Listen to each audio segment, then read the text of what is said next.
Welcome to Untold Trails, a storytelling podcast exploring the people, races, brands, and moments that shape trail and fell running. I'm Scott. And I'm Fraser. Untold Trails.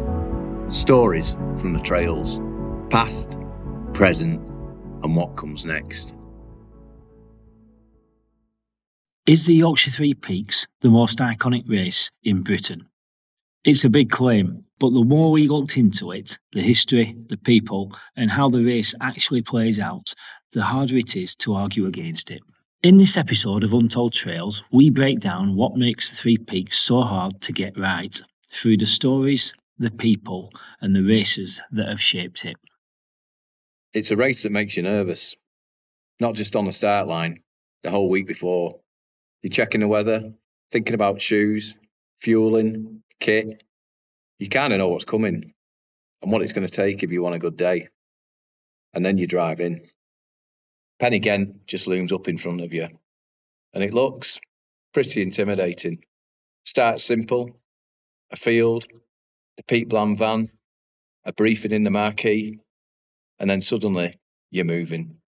Over the bridge, through Horton, and straight into it. No easing in, no warm-up. Just Yorkshire stone, and a climb that lets you know exactly where you stand. They call it the marathon with mountains, but it's not really that. It's something in between. Road, trail, fell, a bit of everything, which means you need a bit of everything too. Speed, strength, climbing, descending, and probably a sense of humour. I remember my first time in 2015. I was stood on the start with a few mates, trying to look like I knew what I was doing, and this lad comes over. I don't say a word to him. I didn't really know anyone back then, but I did know who he was. Ricky Lightfoot, big lad, didn't look like your typical fell runner, more like a boxer. And about an hour later, I'm halfway up Pen y Ghent, grinding away, and he comes flying down, off the path, straight down the face, in the lead. And I just remember thinking, right, this is a different level. And that's kind of the Three Peaks. Even when you've done it a few times, it still gives you that feeling. I know, flipping out, you're making me nervous already. But the one thing I think about is, is this the most iconic race in Britain? Yeah, I think that's kind of the point. Tell us what it's about, Scott. Well, as you alluded to earlier, it's the marathon with mountains. Now, I'm going to dig out a little quote here because I think Victoria Wilkinson, the current women's record holder, sums it up really nicely, because she said the Three Peaks is a unique race. It's not like a road marathon. It's not like a fell race. And it's not like a short trail race. It's all three of them put together. So you've got to have that skill set. But just for the listener out there who might not have heard of the Three Peaks, roughly, it's not quite a marathon. It's 23.3 miles or 37.4 Ks. And it obviously goes over three peaks. Firstly, as you said, we go over Pen y Ghent. And then you've got a long run after that to get to Ribblehead. And then from Ribblehead, you go straight up Whernside. And you don't go up the normal way to go up Whernside, which loops round on the Three Peaks Challenge, but you go straight up the sort of steep end of Whernside, which is only open on race day. The fell. It's proper fell running, going up Whernside and then coming down the other side. And thirdly, probably the most toughest one is Ingleborough, because you're really knackered by the time you go up Ingleborough, and it's a really tough one. I think in Scottish, old Scottish and old English, it means the hill of fire, and your legs are definitely on fire and cramping up by the time you get to Ingleborough. So to nail that race and get it right is really difficult. So over the Three Peaks, you were covering 1,608 metres of elevation gain, or 5,279 feet. So it's quite a lot of climbing over all those three peaks. It's not just about the distance and the terrain as well, that there's some challenges along the way, isn't there, Scott? So the Three Peaks is a massive challenge for any runner, I think, because it doesn't fit into any category. Because you've got to go up and over three peaks in fell style, but in between that, you have to be a very good road runner. Basically, the challenge is to get round as fast as you can, but there are cut-offs, 3 cut-offs during the race. So when you're a first timer, the first challenge is to make the cut-offs so you don't go on the dreaded bus. And you're climbing over the three peaks of Penigent, Whernside, and Ingleborough. In that order, yeah. Yeah, in the heart of the Yorkshire Dales. You're in the month of April, so the weather can be pretty inconsistent. So I remember the first year I did it, it was a sunny day at the start, and then we hit rain, and then there was snow on all the three peaks and blizzard-like conditions on the top of Whernside, and that's what you kind of get. It's interesting because the first year I did it was 2021, and it wasn't in April. It's one of the only times it's not been held in April recently. It was held in October because of COVID. They pushed it back to October. So luckily it was a good day that day, and I made the cut-offs just about. So what is it that pulls people into this race? Because you get a lot of first-timers as well entering. There's 1,000 entries up for grabs every year now. What's so special about this race?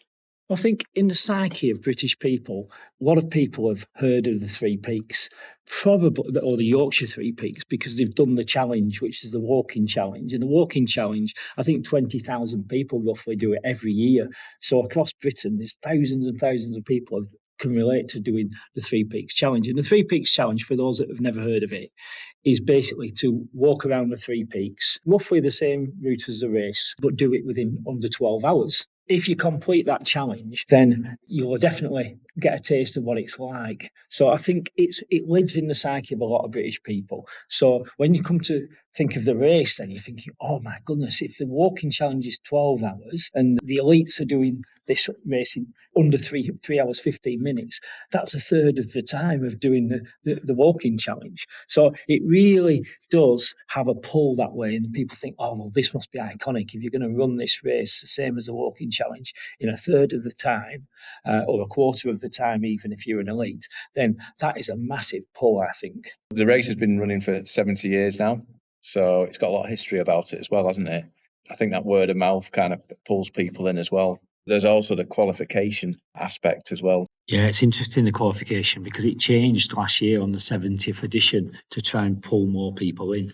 I remember having to do the Wadsworth Trog, which was a really tough fell race, probably in February. And I know that was quite a common one and quite a difficult, challenging race for people that are considering doing the peaks for the first time, that have never really done fell running. Yeah, in the middle of February, that Wadsworth Trog is just as difficult as the Three Peaks at the end of April. But before last year, you would see a list on the website of all the different races. You had to choose one or two to show you could qualify. But now what they're stating is that you've got to have run one race that's either a Fell Running Association, AL, AM, or BL, which are long and very steep gradient races, or you've got to show that you've done at least 125 kilometre off-road race. I think that's the new specification, which I think is a bit easier because you can pick where you want to do them then. It definitely widens the scope quite a lot, makes the entry process a lot easier. It was almost considered quite a tough process for people to get into, wasn't it?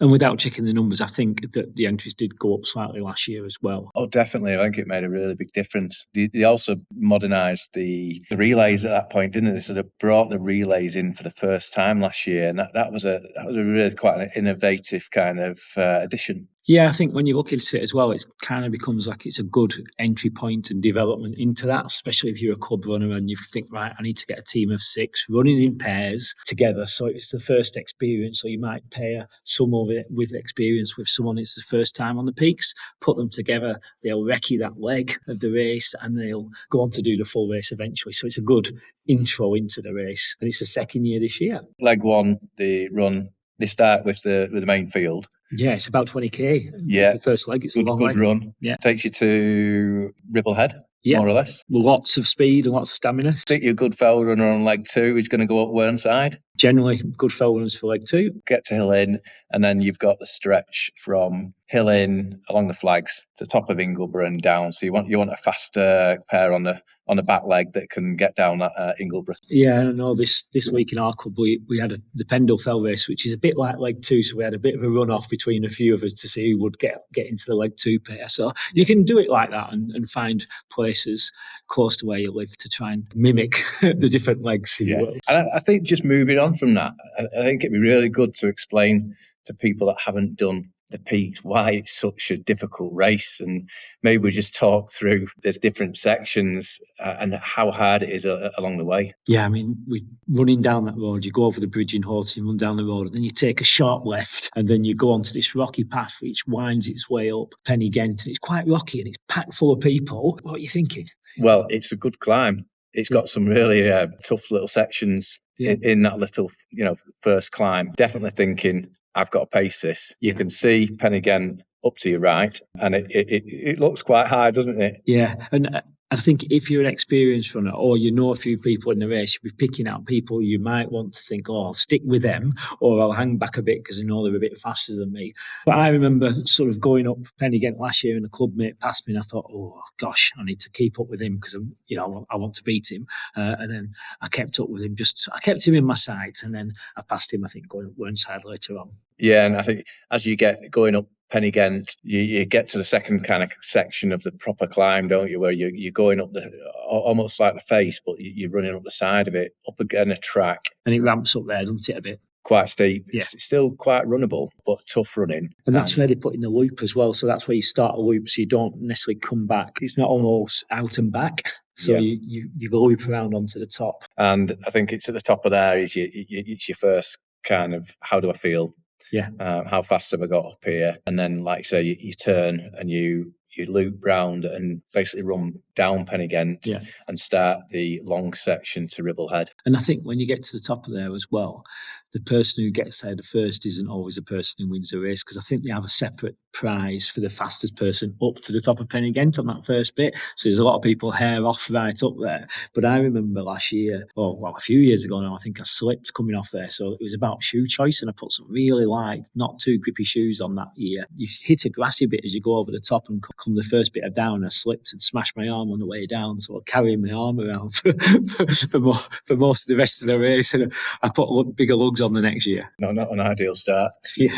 So then the next section, run into Ribble Head, is famously discussed between people as a section that you don't want to be running too hard on, because it's flatter, but it's still very early in the race and it makes you want to run faster, but you need to be pacing it, because when you get to Ribble Head, you're just about to go up Whernside. Are you roughly halfway into the race? Yeah, I think you've got over 20k, haven't you? So you're a good halfway into the race, but I think there's a road section that comes into Whernside as well. That seems to drag on for ages and there's cars passing, so you've got to keep to the right hand side. So I always find that bit difficult just before you come to the Ribble Head aid station. Yeah, and then again, it's how do you feeling at Ribble Head? People might refuel at that point, or change the shoes. Absolutely, yeah. If you've got that in your drop bag.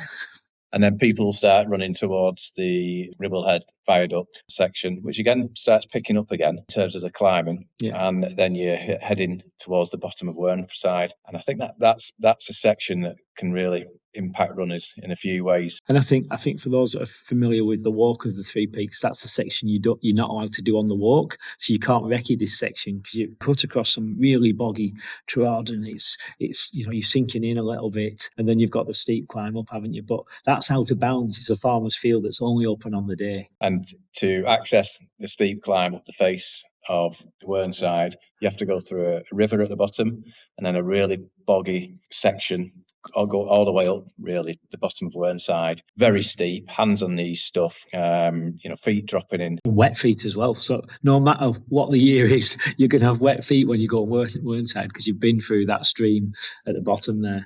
And that's really where people can start to feel cramps. But come back to that in a moment, actually, because as you're heading up Whernside, often you're going into, you can't see the top, and there's a couple of false summits. And you're going into the clag sometimes. Yeah. But what you can hear usually is some cowbells and people at the top. Yeah. So you're kind of heading in the direction of the voices and the bells, and probably following other people up the hill as well. And which school do you fit into? Do you fit into a school which is saying, I'd rather not see the top and the people looking down here, or you'd rather see the top? Probably just looking at the floor. Yeah, and you are literally looking at the floor because you're either hands on legs, no poles in this race, so hands on legs and pushing up, and you're kind of gripping the ground a little bit because it is that steep. And that's a tough section, isn't it? And I think that's the real big first test for people's legs as they climb over the top onto the top of Whernside. You've just done a very long road section. then you've gone into a steep uphill, and then you're straight onto a flat and downhill. That seems to be where it hits most people's legs. Like, especially if you're a marathon runner, you're used to running at pace, and you've gone through the last sort of 10k of the first section to Ribblehead, and you've tried to run it at, say, a marathon pace to pick up some time, and you've been put in a nice steady tempo, and then that's where your legs are going to feel it when you get to the top of Whernside, because your legs aren't used to that as a marathon runner, are they? They're not used to that short, sharp sort of 5-6 minute climb, whatever it is, maybe longer. And then you're into the downhill section coming off Whernside, which is very technical downhill. Depending on the weather, if it's slippy, that can be a really horrible section for people. Yeah. There's lots of hikers around that time as well that you've got to pass on the downhill, so it's always a bit tricky. And if the clag's down and people are getting blown over because they're walking, there might be a couple of dogs with them as well. So you've got a bit of traffic on there as well. And it's, like I say, you've got to know your line. You usually tend to go up there the week before, because you've got to know what that line, how it's feeling, because it might be different each year, and the stone slabs have been increasing and changing. They're still building that path up from the bottom of Whernside upwards up there. Year on year it changes, so I think I'll always make a point of going up there in some, so I can remember it. Remember on race day, go up in the week or two before. Yeah, and then so from the bottom of Whernside, you start heading across to Hillin. And Hillin is where the cut-off is. Well, you hit the stone slabs coming off Whernside, and then it flattens out a bit, and eventually you hit like a runnable road, don't you? Into Hillin, so you know you can pick up the speed again there. Isn't it? Yeah, it's tracks, traily tracks, but then it goes. Some of it is actually paved, isn't it? It's tarmac. And is this the point where you're really staring at Ingleborough in the distance? Yeah, you start to think about that. Okay, what's next? There is a couple of sections across the race where you can see a very, very dark shade of Ingleborough, and it looks like a very long way away. Yeah, it's looming, and it starts to look bigger the closer you get. And you're heading towards the Hillin aid station, or if you're doing a relay, you're heading towards the next check-off point where you hand over the baton to your next payer. And that's where there's lots of people. You might have your friends there, you might have your relatives there, and there might be a biggish crowd at Hillin. You sort of take on some fuel there at least, and then you've got the last bit. And then you're climbing from Hillin, you're off-road, then back on the fields, heading towards Ingleborough. That's a bit of a climbing section as well. But the first bit is like it's a steady raise up, isn't it? Before you come to the bit where you're on sort of hands and knees as you go up, you've got a good bit to run, and I think it's quite a wide sort of stretch of trail and going up towards before that final tunnel that you kind of go up. The stone slabs of doom, which is quite a long section. Yeah. Getting some very steep little undulating sections. Yeah. Like I say, you're hitting the bottom of Ingleborough, and then you've got a really unusual, extremely steep section up Ingleborough. And I remember last year up there was, again, lots of day hikers going up there. Someone had a ghetto blaster on his arm, and he started pumping some music, and it kind of got me going, even though it was difficult to get past them. The music was pumping. I was like, oh, come on, let's go now. So there's traffic again, especially in that section. There's a bit of a bottleneck, so you've got to really focus and power hike up that bit before you hit the final sort of plateau on the top, where it's usually windy. So you grind up there, then you get yourself to the top of Ingleborough, and then you can start to think about this race being over. There's a 5 mile section which can be quite technical, especially at the beginning, and usually this is when people's legs are just absolutely battered, and if you are suffering from cramps, they are now absolutely kicking in. I remember being in the pub a few weeks ago, and I was telling people, I was talking about the 3 peaks, and everyone's done it. Most people, they know someone has done it, and they said, that 5 mile is never 5 mile, and everyone says it's never 5 mile off the top because it seems to go on and on and on. You've got to find your way off the top first, and if your legs haven't failed you coming down Whernside or going up Ingleborough, this is where they start to fail you. Absolutely. And then you've got the final descent into Horton. You can see the race village in the distance, probably a couple of miles to go. Yeah. The terrain does get a little bit easier underfoot, but you're just thinking about getting finished then and getting to that finish line. But just before you finish, there's a small little nippy uphill, and it feels like there's a 4th peak there, and it's probably only 100 yards or something uphill, and you're thinking, oh my goodness, this is just too much. And then eventually you go into some out of bounds territory. I think it's through a private garden and under the railway tunnel, which is not usually the route you go. You usually go over the railway bridge if you're going that way. So it's a little bit unique in that way as well before you go into the finishing field. Yeah, and then you funnel into the field where everyone's there, your friends and family might be there, and there'll be a guy on the loudspeaker, probably mentioning your name from your number. Yeah, I think they've got a spotter before that, and they relay who's coming in, and you usually get a mention. And if you fill in your bio, when you fill in a bio, they'll give you a bit of a shout out what your bio is, so you can put something sensible or something non-sensible. They might give you a shout out as you're going over the line, which I think is a nice touch. And then for those that like to celebrate with a beer, you can go back into the race tent where you've had the debriefing earlier. Depending on the weather, you can sit on the field. You can be in the tent having pizzas and beers and catching up with people and meeting people and reflecting on what a great day it's been. Yeah, I know you always get a really good meal voucher as well. So there's always like a chili or something like that you get afterwards. And then the presentation takes ages, but it's really interesting because they'll bring up some of the old winners who might do the presentation and prizes for everyone. I really would recommend you go on the website and check out all the different prizes that are available. I think there's 21 at least trophies that are available for different age groups, etc. So when Fred Bagley first started the race in 1954, there were 6 people entered. 6? Only 6, yeah. And 3 people finished, and Fred actually won it himself. So I think he had an advantage over people, did Fred Bagley. But since it's become grown in popularity over time, I think when they moved it, there was about 280 people ran the last race that ran out of Chapel O'Dale in 1974, and they moved it to Horton for bigger space. But they were also wary of how difficult it was. So the organising committee eventually put in qualification standards so that people weren't getting, or as many people weren't getting caught out. And do you know how many people have generally finished it? I think there's a 20 to 25% dropout every year on the 3 peaks. So that shows the extent of the challenge. Yeah, it sure does. And I think it's interesting you mentioned that it's 70 years. Well, it was 70 years in 2025, and they relaxed the qualifications a little bit then, and they introduced the relay race last year as well. But when you look at the numbers that register now, you're getting 700 to 800 people, or up to 1,000 people that can be accommodated in Horton. Yeah. So you're getting a massive pool that's coming in there. But the qualifications do make people nervous because people say, "Oh, I want to do the 3 peaks, but I'm not sure if I'll qualify." Well, go and do a qualifying race then. There's no easing into the race. And I think for a first timer, many of the people that do the 3 peaks won't have done anything like this. Yeah. And actually, there aren't many races like it that are very accessible as well, because there's no navigation to be done on this race, is there? No, and I think that's what makes it iconic, because you can't pigeonhole this race. So if you're coming at this with a marathon experience, you're used to running the London Marathon or a road marathon every year, and you come on and you think, "Oh, I'll do my normal marathon training," but do you have that strength and that skill, especially downhill, the same as what a fell runner would have? Then if you flip it round, the fell runner is thinking, "Oh, this is too runnable for me." So they can't maintain the speed, and there's not enough climbs and descents. That's right. And I think the terrain changes get people, the distance, the cramps, the weather. It can be a real shock for the first timer. And the shoe choice.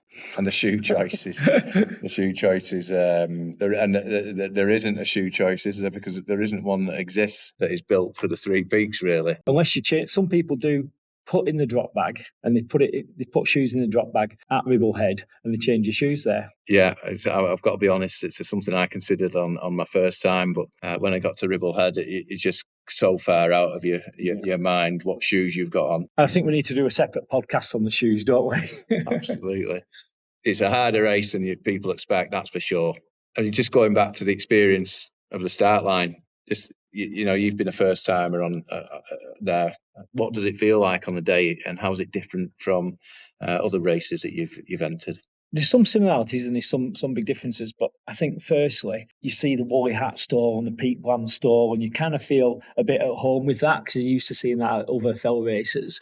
But then you see this big marquee, and if you've been to Horton on a normal day of the year, there's just fields there, and you see this massive, huge marquee that comes out, and there's no village hall, there's no drop-in centre where it's all in the marquee, and you have this, I don't know, you're in that race briefing in the marquee, and everyone's squashed in there, and it's a long race briefing before the race, isn't it? I feel nervous then. I've never experienced that type of race briefing, and like you say, I think that does add a layer of nerves because it makes it quite serious. Yeah. Actually, another reason to get into that tent is sometimes it's just the weather, because it's a good place you want to be when it's cold outside. And also outside of the tent, there is the drop boxes. So if you are going to put drinks and nutrition or even new shoes to pick up at Ribblehead, you've got to put one of those in the boxes. And I think the third time I did it, which was last year, I was really prepared and I put my nutrition in there and my water bottle, and I was like, right, I know what I'm doing now. But the first time, I think I carried everything because I was quite a bit nervous about not having enough, and I think I overdid it. But I was a bit faster on the first time than the third time, to be honest. Absolutely, I think that there's definitely a lot of overthinking, but there's some good banter. You speak to some new people, and you kind of edge your way towards the start line with the Three Peaks banner above you, and you navigate your way into the best starting spot, whether that's getting yourself near the back because you don't want to get trampled, or pushing your luck and going towards the front. I think last year when I was on the start line,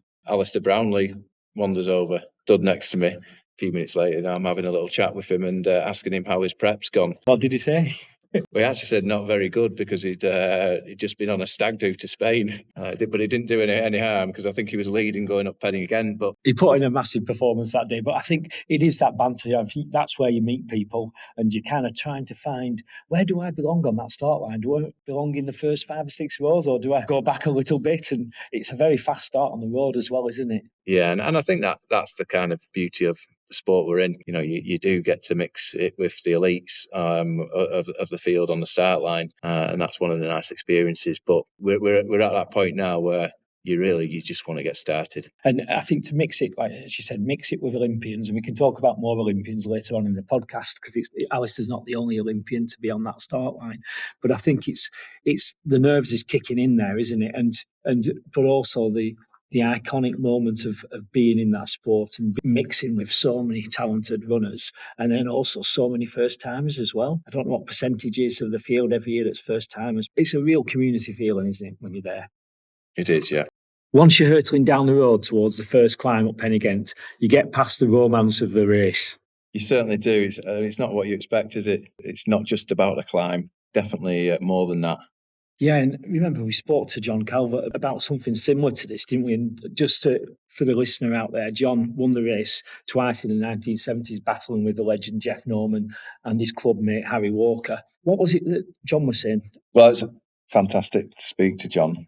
Really nice guy. And he lives very local to us as well, doesn't he? He does. He's a bit of a legend around our parts. Yeah. And it was definitely a very different era, wasn't it? But very similar stories. I mean, even looking at things like the road shoes, John Calvert was a really strong road runner back in the day, and he actually wore Reebok road shoes.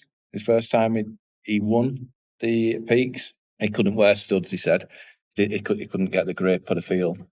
He carried a Kendall mint cake, and he carried that in a pocket that his wife had sewn onto his shorts for him. And he talks about going across sections like Black Dub Moss and getting, first of all, having to make your own lines. So there's no navigation back then. There's quite a few different route sections, especially from Pennygent over to the Ribblehead section. Yeah, and if you look at old photos of the race, you can see people leaping over stone walls and things as they choose their line off in different sections of the race. So definitely a different race then, in some ways, yeah. Definitely, a very different feel, a lot less structured, more find your own way kind of racing, more aligned with fell races. And we'll dip into the history of that in the next section of the podcast, I think, as well, of the route changes and how this has all come to be more structured these days. Definitely. And I think the culture was different. The training was probably different. John and his gang were doing 80-mile weeks, mostly on the road, some track. And for John, later getting into the more fell-specific stuff as he wanted to get stronger for races like the Peaks. And the fueling was completely different. He talked about Pendle mint cake and, grabbing a drink on the move. There was no nutrition strategy as there is today. The culture was probably race hard. They definitely have a few pints after. I remember them telling me about them coming back from races up in the lakes and stopping for a few pints on the way back, and then all meeting up in Burnley Park for a 20-mile run on a Sunday morning. And the mindset in that respect then was, very much tougher, more simple. definitely a lot less optimised than some of the modern day athletes, but high volume and high resilience. And as we'll touch on, there was definitely a higher level of competition back then, which we believe probably drove the all-round levels up a little bit more. Yeah, these days competition is more diluted, and I think so. You would see more elite finishers back in those days. Yeah. Whereas now you're seeing the numbers of elite finishers, which for the audience, an elite finish at the peaks is anything under 3 hours 15 minutes. So you're classed as an elite if you do that. But yeah, definitely more elite finishers then. And back to the actual peaks race. I think John's view on Three Peaks race itself was that he said the race doesn't start to Ingleborough, and for him it was about staying in it. And to that point, his view was that he wasn't the strongest climber, so his strategy was just stay close, stay within reach, and he always backed himself on the long run to the finish, and confident that if he could stay in the race late, he thought he could win it. And that meant for him hitting the Ingleborough summit with others, so that he believed he could beat them then. So the first time he won it in 1976, it was a really good, the conditions were really good. Yeah. John was well known as a local road runner. Yeah. So I think he felt like he had a bit of a point to prove. And I even remember him saying he'd heard one or two people say he only won it because the conditions were good. He said that made him more determined to go back next year, and he was actually wishing for bad weather. And I think, when you look at his time as well, it was 2:43.59, and for the 6 years before that, Jeff Norman had won it 6 years consecutively, getting down to 2:29. But a phenomenal time from John that year as well. So absolutely. So in 1977, when he went back to defend that race, conditions were a bit tougher. Give John a chance to prove some of the doubters in his mind that he could win this race when it wasn't just in good conditions. And he said he actually broke quite early, mud, mist and rain. And at one point, when he set off up, it was either up Whernside, looking behind him, and they weren't coming with him. Harry Walker was in second place. And after the race, he said, why didn't you come with me? And Walker said, because we couldn't. And I think to illustrate it, I'm going to start sounding like the stats guy here, but I think John was 6 minutes slower in his win in tough conditions in 1977 than the previous year, which kind of goes to prove that conditions are kind of everything in this race as well, aren't they? They definitely have a big impact. And I think bringing it back to today, 50 years forward, you might have better shoes and you've got cleaner lines and a faster course, but a lot of the dynamics do remain unchanged. Yeah. That pacing, the strain, staying in the race matters most. And as we'll come back to, you don't need to win it early, but you do need to be there when it really starts.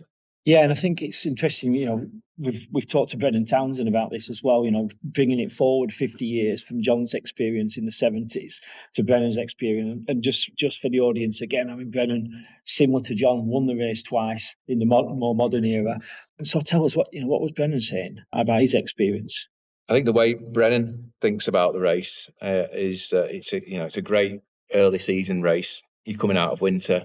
And if you have a good race at the peaks, it really sets you up for the year. But it tests everything: your climbing, your endurance, your speed. It's a lot more runnable than people think. It's not just a pure fell race. You need to be a strong climber, but you're going to need some proper fitness on the flats as well. It is a runnable endurance race with climbs. And if you can't run well between those peaks, you're going to struggle. I think some of the other things that Brennan raised was don't analyse the field too much. A lot of things will happen on the day, which impacts how you may expect other people to perform. Pace it early, don't force it, going up Pen again.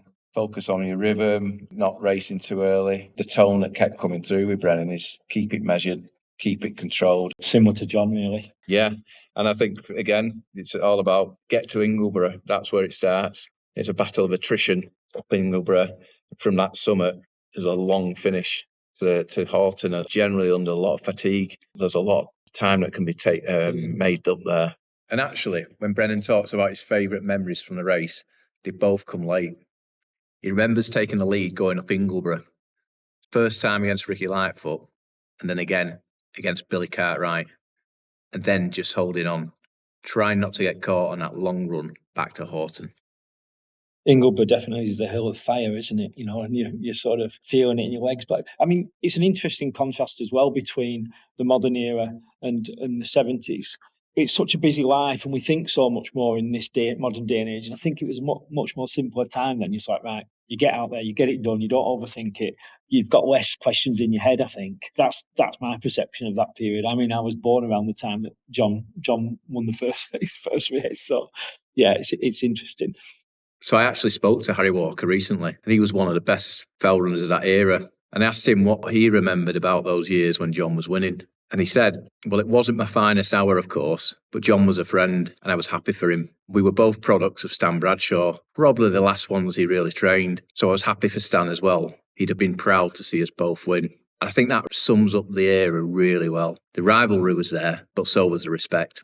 So already you can start to see this pattern, can't you, across different eras? And it's not about forcing the race early.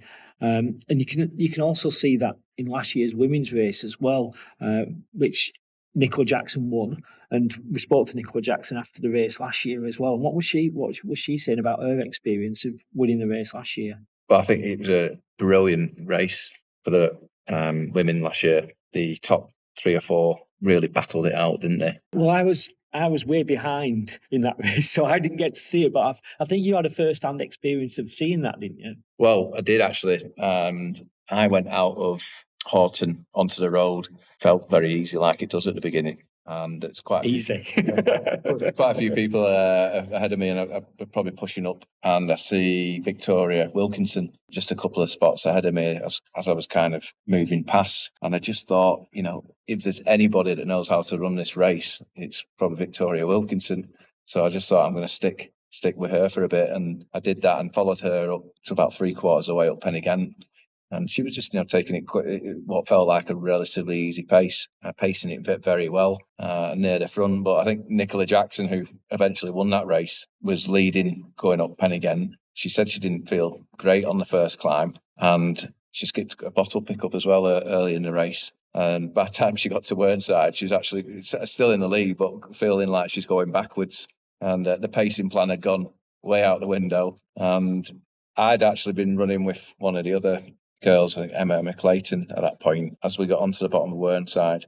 It's really strange to see the race unfold there, because Emma, who had been running and looking really strong and kind of attacked the bottom of Whernside, all of a sudden dropped off. At the same time, I'm seeing the other competitors there. Nicola's all of a sudden dropping back as well. Yeah. There was a few overtakes between them. I'm not quite sure who, but this is all going up Whernside. Nicola regained the lead on the top of Whernside, and I passed her going down the steep section, but she was looking really strong then at that point.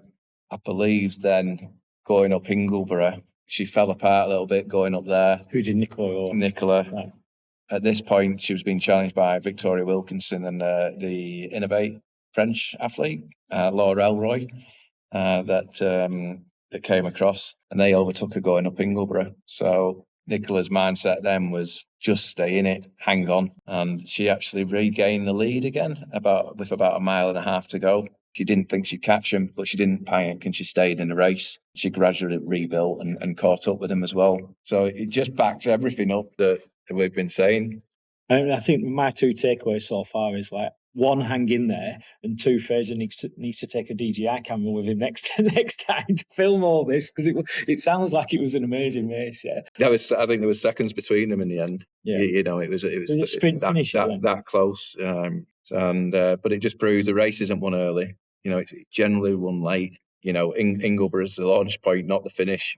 And then when you look at the men's race last year as well, I mean, you had Ben Rothery, who in the same year was a joint winner of the English Fell Champs, and 2-time Olympic gold medalist Alistair Brownlee. And you're seeing the same thing, but from a slightly different angle between them. Maybe you want to explain that a bit, Fraser, how you saw the men's race last year. Yeah, but I said I'd spoken briefly to Brownlee on the start, and he mentioned about his stag do trip.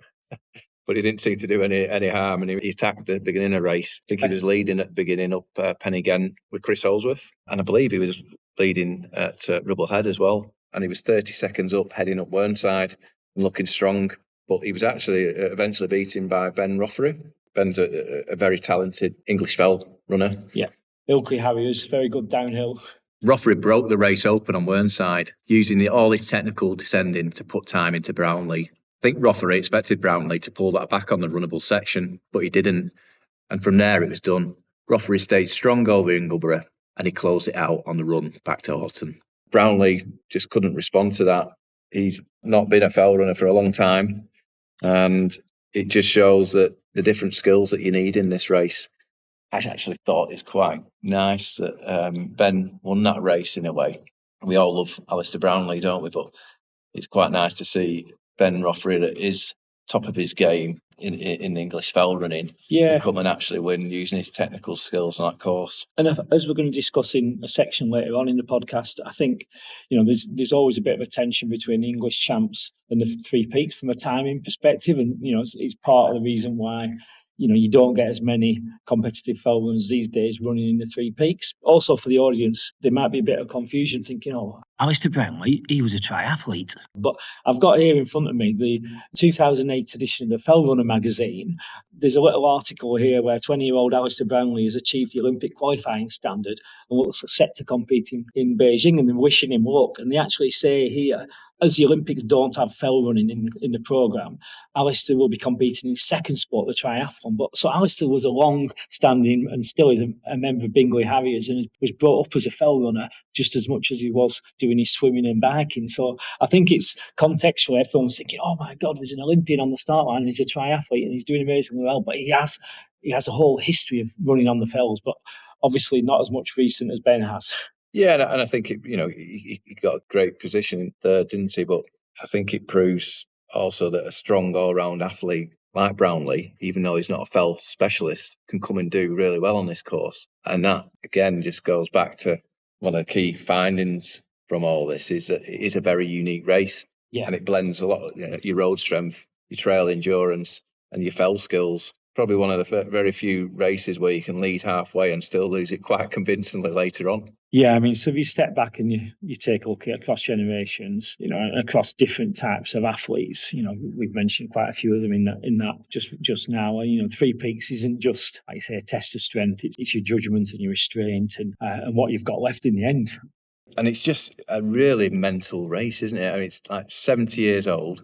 I'm just really curious to know what it looked like back then and what the scene was looking like back then. I mean, how did it all start, really, isn't it? It's the question, isn't it? And I think you've got to go back more than 70 years. You've got to go back 200 years. And geography is destiny, isn't it, really? In Ingleton, back in 200 years ago, was having its fairs, local rural fairs, selling cattle and having fun, drinking a bit. And then sport eventually became a big part of those fairs. They go on for 2 or 3 days.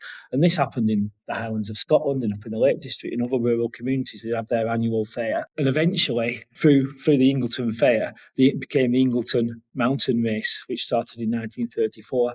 So that's kind of linked in to the Three Peaks race and also the Three Peaks cyclocross race. And there's a couple of legends of the race that have won both. They've won the cyclocross race, probably even Ingleton Mountain Race and the Three Peaks race. And was there guides races? Do you know anything about those? Yeah, guides races were. I don't think the Ingleton race was really a guides race, but guides races were where the guides, largely in the Lake District in Scotland, where people would come to walk in the mountains. They need a guide because the guides were naturally fitter. Then they started guides races in the Lake District, and it'd be a lot of people coming from the wealthy areas coming to watch these races. So it's linked into all of that. But the second bit of the history as well is in 1887, 3 teachers from Giggleswick School did the full circular hike, which kind of evolved a bit more into the Three Peaks Challenge, the walking challenge. So that was going on, that's 1887. So that's a good 70 years before the race started. And then you've got the Ingleton Fair, as we said, that was moving on. And then we've got to go to the war, haven't we? The race started in the post-war era. I just wonder what kind of people were doing these races back then, because it wasn't been a very common thing to be rocking up in 1954 and racing. I mean, who were these guys? Who were they racing against? And were they considered a bit weird or what? I'm sure they got some names shouted at them as they were going down the street, and if training running, it wouldn't be as common as what it is seeing people running out training today. But I think if we look at how this all evolved in 1954. And Fred Bagley from Preston Harriers founded the race with some friends and invited other people to come. So in that first race, there was only 6 people took part and 3 finished. So Fred Bagley won the race, and then Alf Case and Stan Bradshaw. Stan Bradshaw was a famous Clayton Moors Harrier, and so was Alf Case. But funnily enough, apparently Stan only told Alf about the race the day before. He said, "Oh, I've signed you up for a race tomorrow."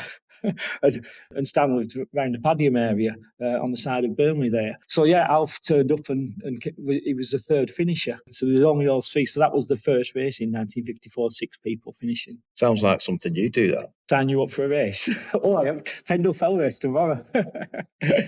Things like the safety, I mean, the kit that you've got to carry now, it's quite a lot of stuff. I'm pretty sure they won't have been rocking up with the Google and waterproof pants back then. And I think there's a deep history of self-reliance, and this is where a lot of people were doing orienteering and navigation. They were going up in the hills, map reading. So when people first, it's post-war period of freedom and better access to land, people read maps. There weren't that many signposts, so there wasn't this thing of self-reliance. And like you talked earlier about John Calvert's wife sewing a pocket into his shorts. So the kit wasn't there, but there was this do-it-yourself attitude of like, this is going to make it work for me. This is what I'm going to do, sort of. That's why Kendall Mint kit was probably adopted. But I think as the FRA formed in the 70s, then they started to standardise what practice would be for fell running. So that kind of started coming in later from that. And what happened? Something happened, didn't it? There was a big accident in the late 70s as well in the race. What happened there? Yeah, there was death in 1978. Ted Pepper, story goes, it was a bad weather year and he was coming off Ingleborough and took a wrong turn, which is quite easy to do in the mist, isn't it? And he got hypothermia and passed away. Yeah, so and if you think of, it's a very sad case, but I think these incidents prompt change and prompt organisational change. And I think at the time when the race started, it started in Chapel-Dale, which wasn't big enough. I think we've alluded to this earlier. It wasn't big enough to host after 1979 because it's hardly any parking, so they moved it to Horton. So then we realised, we've got enough people. There's no hall in Horton. We need to hire a marquee. And I think a key junction came a bit after that as well. In 2008, or before 2008, the Three Peaks was awarded by the World Mountain Running Association to host what was then known as the World Long Distance Mountain Challenge, which is now the World's, which happens every 2 years. But it was a singular race then, and talking to David from the committee, he was saying that the year before, they went out to Jungfrau Marathon, which is a mountainous marathon, to watch the World Championships there. And they learned so much more from what Jungfrau. She said, so it was a key junction for them for changing the organisation of the race, because next year you had the Worlds come in and all these athletes coming from different places that they had to be hospitable to and put the hospitality in for all those people. So they changed a lot in 2008. I did read in Steve Chilton's Three Peaks book a note by David Scott. He mentioned Ted Pepper's death. And he said the tape that you now see on Ingleborough that lines the route to the top was put in post that, and that helps. I think David Scott actually said he used to follow the line of runners coming up, back down in bad weather conditions. And I think going back to those changes as well, like Alf Case, who was told the day before, eventually became the first chairman of the Fell Running Association in 1970 and in 1973. He was in there, and then more members of Clayton, and eventually Bingley Harriers started joining the formal Three Peaks Association and committee for the race. So a shout out to all those volunteers that put in hours and have kept this race kept the head above water for the last 70 years in what is a very tough environment to race organisations, as we're finding out at the moment. Yeah, and a community race, community-owned race that is quite relevant with a lot of the big commercial events that are going on at the moment, and how the race scene is unfolding that we'll probably come back to later on. For sure, yeah. And one thing that's also changed is the route. We've alluded to this a little bit, but there's been quite a lot of small route changes over the years. But obviously the first juncture was when they moved to Horton in the 70s. And then after that, one of the most biggest changes, if you look back to the sort of even the 90s and the early noughties, when you were running up Pen y Ghent, you'd come back on yourself. I know you quoted Ricky Lightfoot earlier of him coming past you. But eventually they realised that was too congested because you've got day hikers and challengers out there as well. And so they put the Pen y Ghent looping at the top. So now you come off a different way. So that was an extension, one of the key extensions, which has probably avoided some bottlenecks on that up and down section of Pen y Ghent. But there's been smaller changes. But one big change was in after 2022. So the race sort of essentially the records that stand from when they first moved to Horton to up to 2022 stand in that one period. We will put in the show notes a link to the race statistics on the website, etc. So if you want to geek out on that, you can do. But that was a big change in the race routes, and there's been smaller changes, and part of this is about land and farming, and also obviously the Three Peaks and the Yorkshire Dales is part of a national park. So as you'll see over years, they've been putting more stone slabs in and also more pathways in, so keeping people on a trail. I think it's quite acknowledged now that it is more a trail race than a fell race because you can't pick your lines going off anywhere. So, and you'll notice if you're in Horton, there's a massive stone quarry, and the stone quarry gives off its offset stone to use on the peaks paths. Coming down one side, there's a lot of that now, and it's quite annoying, but also part of the challenge. Makes it quite challenging as well, but I guess against that is the running through a bog against running across some stone slabs. Yeah, and like I say, it's all part of the challenge. It's an evolving race. The organisation has changed and evolved. And like I say, last year they put in the first relay and they relaxed the qualification times or qualification races that you had to do to get in. So it still has that old feel. And I think talking to the organisers as well, it was clear that, listen, Horton is what it is. There is no hospitality venues in Horton. And a lot of the cost of the race is spent on the marquee. So even though they don't have a massive budget, a lot of the cost is hiring that marquee and putting it up because there is no infrastructure there apart from the fields in Horton. So it's a unique place. I think if you go into some trail races around the world, it'll be starting in a small town where there are hotels and hospitality, etc. So that's a unique challenge for the race as well, to build the race centre HQ from nothing every year. They wouldn't let women run it until, was it 1979? Steve Chilton covers this well in his Voices from the Hills, Pioneering Women Fell Mountain Runners. Again, we'll put that in the show notes. A great read on the evolution of women in fell running. And there were two Clayton members, along with Stan Bradshaw, encouraged them to come on the committee. And in 1976, Anne-Marie Brindley and Jean Lockhead got onto the committee in 1976. So then we'll see their work was done. By 1979, women were allowed, and so they argued the case that women should be allowed. Women can navigate, women can do the same as men in doing these races. So, and the rest is history from that. So 1979 onwards, we've started seeing women's numbers increasing, and as you discussed earlier, some amazing women's races over the years. And we've had the likes of Emily Forsberg when Salomon sponsored the race for a period. Quite a few internationals coming over, Anna Frost from New Zealand, etc. So there's been some high level women that have participated and even won the race, going back to Yasmin Paris again, Yeah, some real legends. I think Angela Mudge was the highest place finisher. I think she got a 11th spot one year.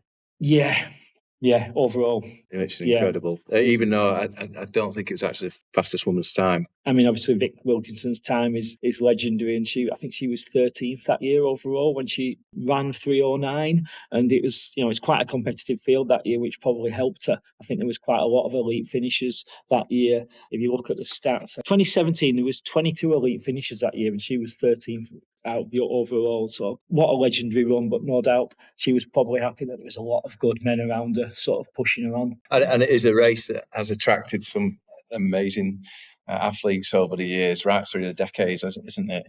Yeah, I mean, it's phenomenal, isn't it, really? And if you think of, there's a lot of Olympians that have been Olympic marathon runners. When we're looking at Jeff Norman was an Olympic marathon runner, and Mark Crosdale, I think, who won the race, and I think he still has a record for the Ingleborough Mountain race as well. He represented GB in the Winter Olympics at cross-country skiing. Yeah. So you just see the versatility of athletes over the last 30, 40 years of people that have run it. There's some phenomenal stories, but it's beyond the scope of our podcast to name all of the legends and the pioneers. But we will put the show notes to the books that we've been reading where they're all all listed and been given a lot better justice than we can do in this podcast. Absolutely, and there's some legends as well that haven't won it, isn't there? Yeah, that's interesting, isn't it? I think because you're a big Joss Naylor fan, and he's a legend of fell running in Britain, and Billy Bland and Ron Hill was a Clayton member back in the day as well. Never won the Three Peaks, and they've all had a go at it. So, and I suppose there's different reasons for that, and it might be because they just weren't compatible with the race. It might be timing. It might be the competition that we're up against at the time. Yeah, I think Steve Chilton's book on Billy Bland, and Billy was saying I didn't like the experience, but maybe I went back and I tried it again, and he said I was just no good at it. It was too runnable in between the peaks for me to do well. Maybe I should have persevered a bit more. I'm trying to do a Billy Bland accent. Sorry, Billy. I doubt he'd have ever won it. So Billy ran in the 2 years that John won the race, John Calvert, in 1976 and 1977. But when you look back, when did Billy do the Bob Graham round record? It was in the 80s, wasn't it? Yeah, it was 82, I think, something like that. And I think also Billy hadn't won any race when he did the Three Peaks in 76, 70. Well, in 76 when he first tried it. I think he first won Borrowdale, his home race that he still holds the record for. I think he won Borrowdale in August of 1976. So that was his first big win. So It wasn't like he was a serial winner when he first attempted the peaks. So timing can be everything, can't it? There's been a lot of debate about the strength and the performances over the decades. When you look back to the sheer strength in depth in the 70s, for example, that explains a lot, doesn't it? Because it wasn't like today where there are a lot of races for people to compete in. This was considered one of the big ones. Yeah, unfortunately, not all of the records are available for all the races. But when you look at even in the sort of early 2000s, the 2008 race particularly stands out because that was a world championship race, and there was 32 elite finishes this year, and that's as far back as the records go that I can see. But you see the strength in depth on that day pushes people forward a little bit more, and that's happened in, like I say, the Vic Wilkinson case as well. Is there anyone else that stands out to you, Fraser? Did we mention Yasmin Paris? Quite a legend. Quite well known. Yeah, she won the race. When did Yasmin win the race? Yasmin Paris won the Peaks race in 2013. Of course, she was the 2024 first female Barclays Marathon finisher. Yeah, first person ever to finish the Barclay Marathons, and that's 11 years after she won the Three Peaks race. Yeah, phenomenal. And obviously she smashed the record of the Spine race a couple of years before that as well. So just a legend of the sport, I think, and the learning ground for all this.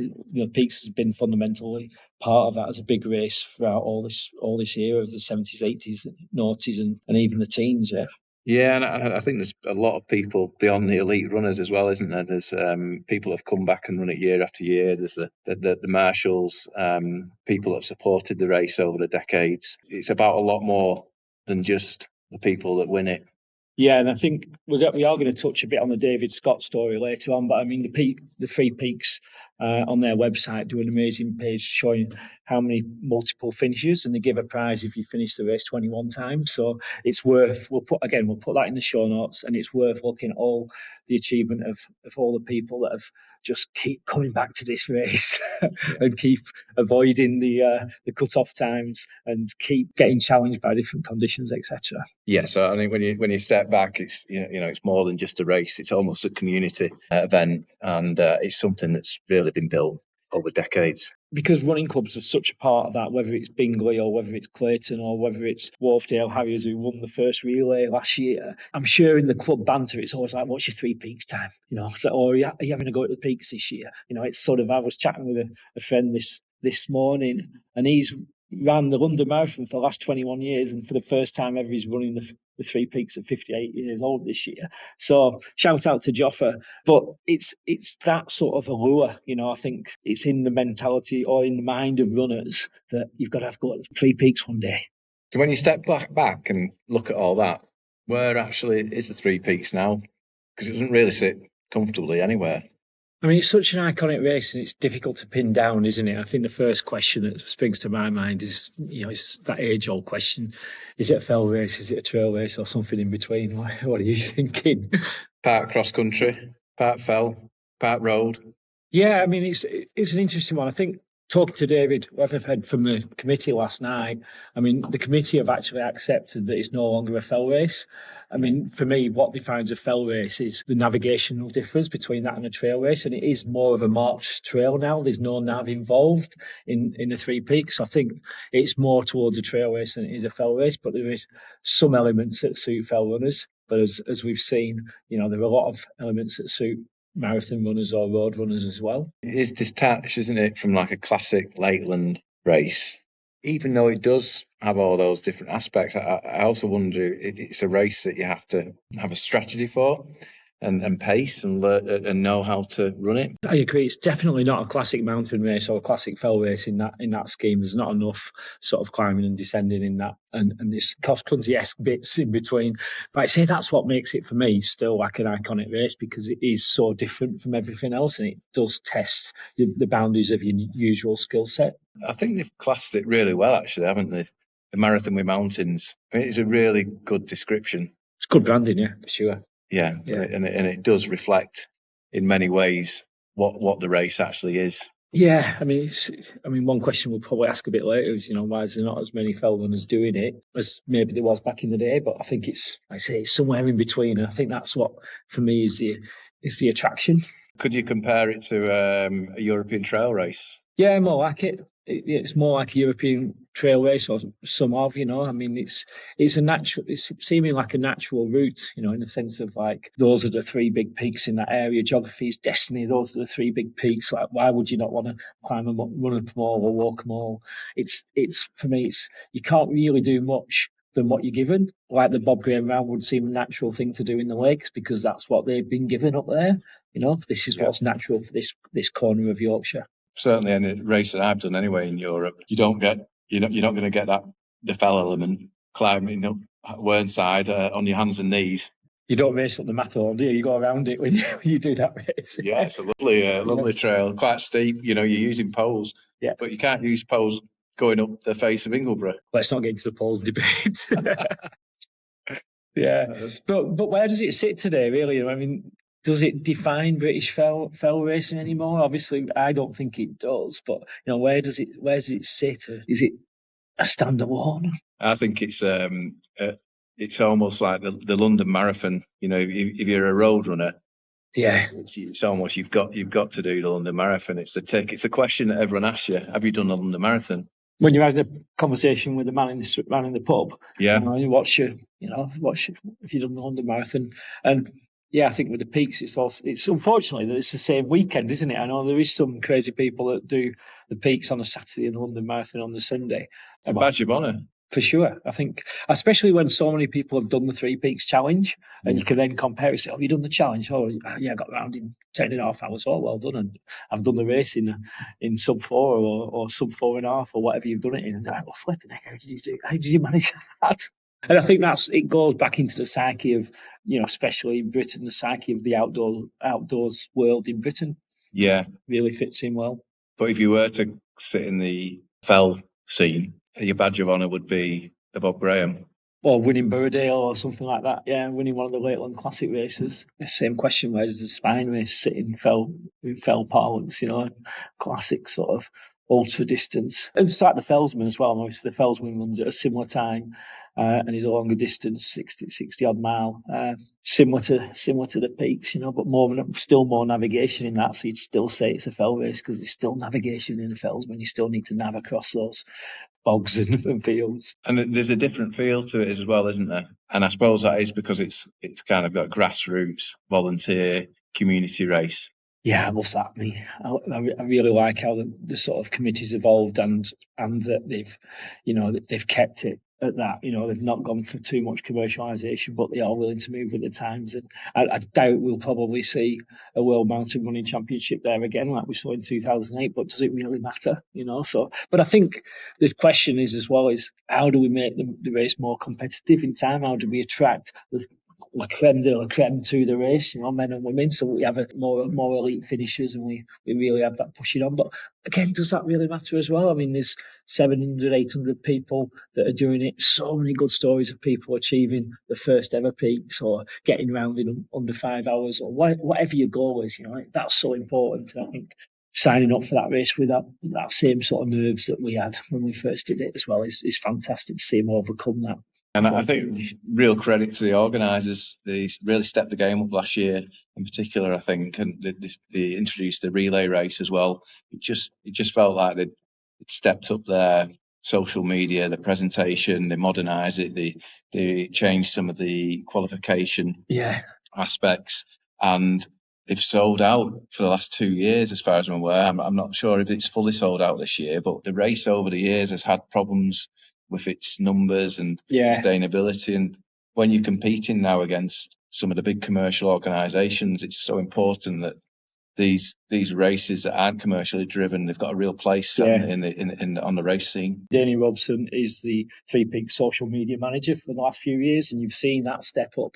And when I talked to David last night, he was saying, we've actually seen since Danny took over the social media, we've seen more interest in the race. So the numbers have gone up because the socials are so good. So it does show that is a key aspect to bringing people, tweaking the curiosity of people into the race.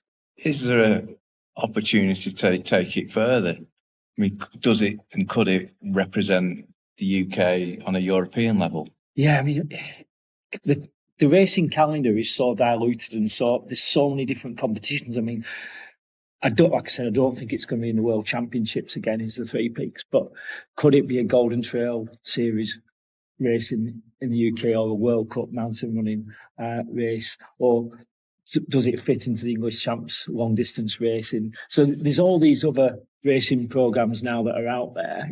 Can it be a UTMB race? I doubt it, and I'd probably say no, don't do that. But where does it fit, and could it be part of something bigger, or should it just stay it is? But if it stays on its own, maybe it will never attract the intense performance field at the front end. It's certainly got the toughness, and it'd make a great race for spectators as well. So it's got all the ingredients for it to be whatever it wants, but it's in a nice place at the moment. Yeah, I think it surely is. I look forward to.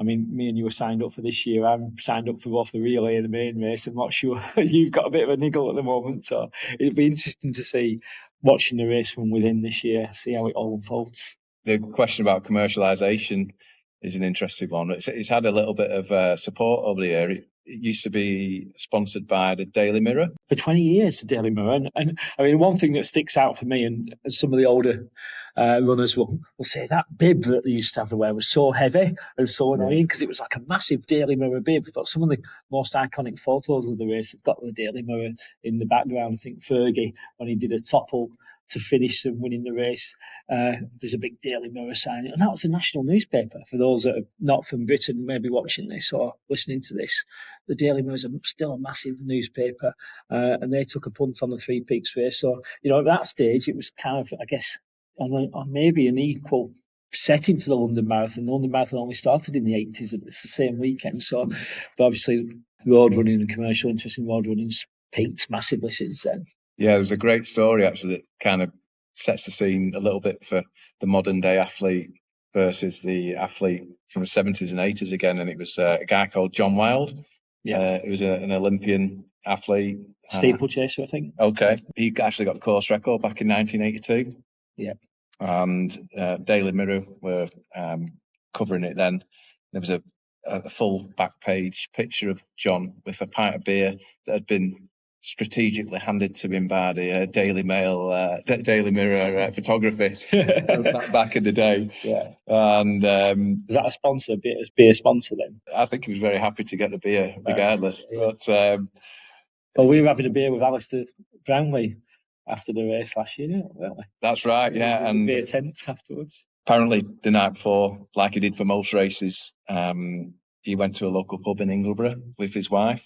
Yeah. And this is before his record break in 2:37, and he had a few pints of Old Peculiar. He had sausage and chips for his tea, and then he slept in the back of the van with his wife on the car park. For the record, his approach that year was to let others go, follow them, and catch them late on and winning a race.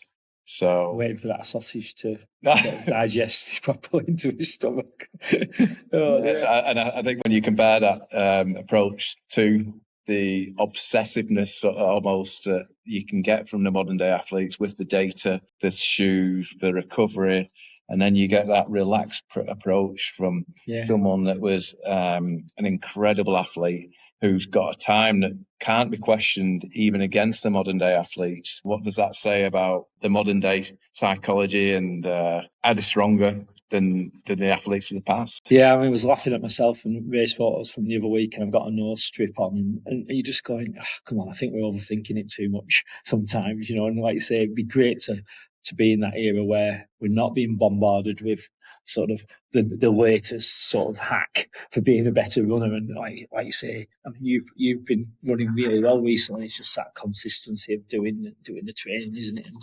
especially in this time, we're about 3 or 4 weeks out for the peaks now, so you need to be heading over and getting your recce's in and just running those sections, even if you've run them before. Getting out there and remembering where the lines are, even if you've run it 3 times, get out there and get on the course and get that in your sort of muscle memory again. I think that's right.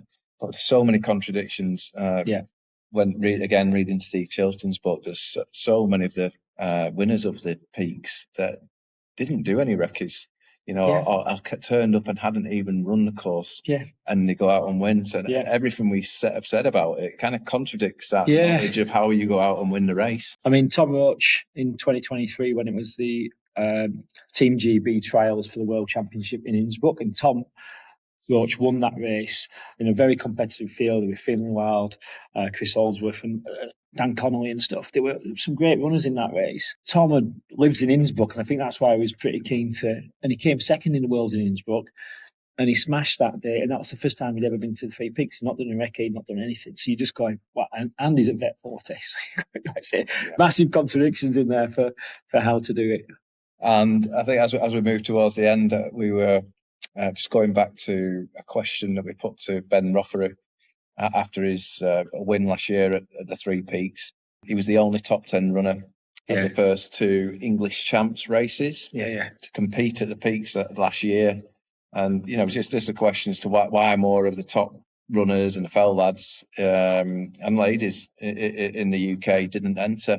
I mean, this year, there's the week before, there's a short English champs race, and then the next English champs race is quite a while. So I don't think there's any real excuse on that this year. You could, but as Brennan said earlier as well, do you want to have that sort of 40k in your legs at this point of the season or not? What are you building to? Or is it no longer considered a fell race by FRA? So everything's so diluted these days, it's difficult to get it on. But I mean, I'll quote Ben's answer there. And he said it's a really iconic race. It's such a big part of sports history in the UK. So I'm not sure why it doesn't attract more of the usual fell running crowd. I definitely think it straddles the line between fell and trail race, but the first section feels very traily and possibly too runnable for most fell runners. Yeah. And I think if it's good enough for Alistair Brownlee, then everyone should be rocking up for it this year. Yeah, and he made the point that you made about more fell runners focusing on the English and British champs, and that they're unlikely to choose a race that's nearly 40k between 2 of the champs races. Yeah. But he did say a really interesting point at the end there, and it was, however, I was speaking to Nick Barber, who was organised the last few years' champs races, and we both agreed it would make a cracking British long counter. And obviously suits Ben. Well, maybe so, but I mean, wouldn't that be amazing to get it as a British long counter? And what would that look like if we had all the top runners attending? Who would be on that start line, Scott? Oh gosh, I mean, can I go wild on this one? I mean, if for this, who I'd like to see on this year's race, men and women, okay, this would be iconic. I mean, Chris Jones, Robbie Simpson, Tom Evans, Finlay Wild, Finlay Grant, Ben Roffery, Chris Holdsworth, Jacob Adkin, Josh Wade, Andy Douglas, John Alban, and of course Alistair Brownlee, and Johnny Brownlee. And if I may, Alex Yee. I think that would be an iconic start for 2026 on the men's side. On the women's side, I mean, I've put some names down here. Vic Wilkinson, I think she's still got it, as she's proving. Vet Forte. So Vic Wilkinson, Nicola Jackson, Gemma Hillier-Moses, who's running really well on the World UTMB series at the moment. Caroline Lambert's won the first 2 English Champs races this year. It'd be great to see her on it. Sarah Wilhoit's running well. Naomi Lang, second in the World Trail short race last year. Holly Wooten, Elsie Davis, Sarah McCormack's always been amazing and is coming back, I think, now. Yasmin Paris, and why not Keely Hodgkinson? She's a Lancastrian after all. Got a bit silly there, I think. That's a pretty serious lineup. Yeah, for sure. For you, though, if we were to do a battle of the ages, what would be your classic lineup? We've been talking about the 70s and the modern era, but going back from the 50s, 70 years, who would you like to see on that sort of battle of the ages list? Well, yeah, I mean, obviously it leaves people out here, but it's the three that haven't won it. Bring them back: Joss Naylor, Billy Bland, and Ron Hill. They've got a point to prove. Yeah, sure. Some just great runners. Kenny Stewart's. Yeah, John Weil, we mentioned. I don't know, Andy Pierce. You've got the modern day athletes. It'd be amazing to see how they competed in a race. Yeah, I mean, I'd love to see the trilogy: Harry Walker, Dave Walker, and now Will Walker, who's the grandson of Harry and looking good. He hasn't run the peaks yet, but I'd love to see them in that race as well. It'd be fair, impressive fantasy. Trail race that. Yeah. So we've got one final question, I think, that really needs answering, and we took this out at the top. So is this Britain's most iconic race? What do you think? You can't say it's not. It's up there. It's just an amazing race. Yeah. It's got a bit of everything. It's going to test everything you've got. And it's up there with any other kind of fell or trail race in the UK. I think it's because it's so difficult to pigeonhole. It's so difficult to categorise. It's that's for me what makes it iconic and arguably the most iconic race. I just think that it's so testing, as we've seen with Billy Bland and the likes. It's not everybody gets to win it. I think that's what makes it so special and so iconic. The hardy mountain and fell runners would argue that there's a lot of races that are way more iconic than this, but I think because it lies somewhere in between all of the disciplines, it is special. Yeah, and I think it's a history and some of the stories that make it, and the community as well. For sure, I think to survive 70 years with a strong organisation and committee is hat tip to all those people over the years that have made this happen. Yeah, and if you talk about in terms of community and legacy, someone like David Scott, he had 48 finishes that included a 2:59, so not a bad attempt.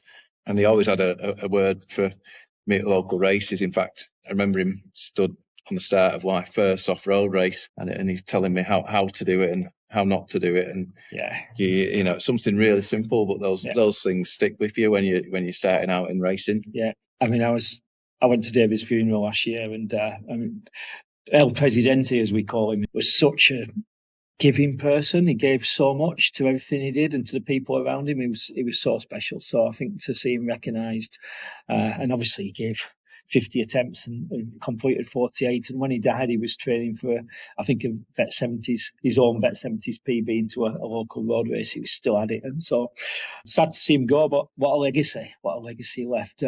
And in this sense, in the Three Peaks, he left a massive legacy. Yeah, and I spoke to his son Al yesterday. He ran the last 5 races with David from Whernside to try and get him through to the cut-off at Hilling. And one of his stories was from his last attempt, which would have seen him get 49 completions. Yeah. And he said if he'd have got through that, he'd have gone on to get his 50th. But there was some brutal weather that day. Yeah. And I think he had a bit of a fall in the stream just at Whernside, and then the gate was frozen. Yeah. So there was a hold up. Yeah. And Al's memory of him is he just said he saw this ghostly figure emerge from the mist. And he wasn't looking good, but they pushed on. But unfortunately, he didn't make the cut off that year. Yeah. And but yeah, I mean, I think it represents what that race is about and why it's different. It's the people. It's not just the results. And you think, I mean, you're going 50 this year, so like 50 attempts in probably, I don't know if you did it all in 50 years or more, but like to be doing that consistently for the length of your lifetime and the length, I'm 51 going on 52, but yeah, it makes the mind boggle, doesn't it, for someone to commit to that, and plus all the work he's done on committees, etc. as well. Fantastic. It's not just people like David. I think there are stories around that race that you just don't get anywhere else. And there's a story from the 80s that really sums this race up. There's a charity helicopter was flying a terminally ill girl, Charlotte Slater, up to the course so she could watch her mum race. And her mum and dad were both running in the race that day. And as they came off Pen they heard the helicopter up above. Her dad actually said he had to stop because he was that overwhelmed with seeing it there. I heard this story before. Gosh. And then at the same time, there's a runner gone down, quite badly injured. The weather's closing in, and the organiser later said that his body temperature was already dropping, and the mountain rescue would have taken a long time to get to him.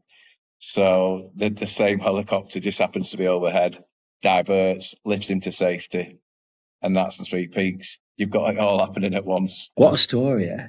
What a race. Yeah, for sure. Is it the most iconic race in Britain? Maybe it doesn't need that label, because there aren't many races that test this many things, bring together this many different sort of runners, and still mean this much for the people who come back. And that probably tells you everything you need to know. Untold Trails. Stories from the trails. Past, present, and what comes next. Main celebration for today is it's actually Scott's birthday tomorrow. Yay! I've just so happened to have brought a couple of cupcakes. Fantastic. Oh, look at that. That's so kind. There you go. Happy birthday. And it actually is. There's my cupcake. I'm going to say it's actually approximately 1 year of Trail Fans as well, isn't it? Almost 1 year of Trail Fans. So it's, I'm 52 tomorrow, 28th of March, and it's the Pendle Fell race, and we're running that tomorrow. Yeah, having a few beers after it as well. So thanks for that. Cheers. And happy birthday, Scott.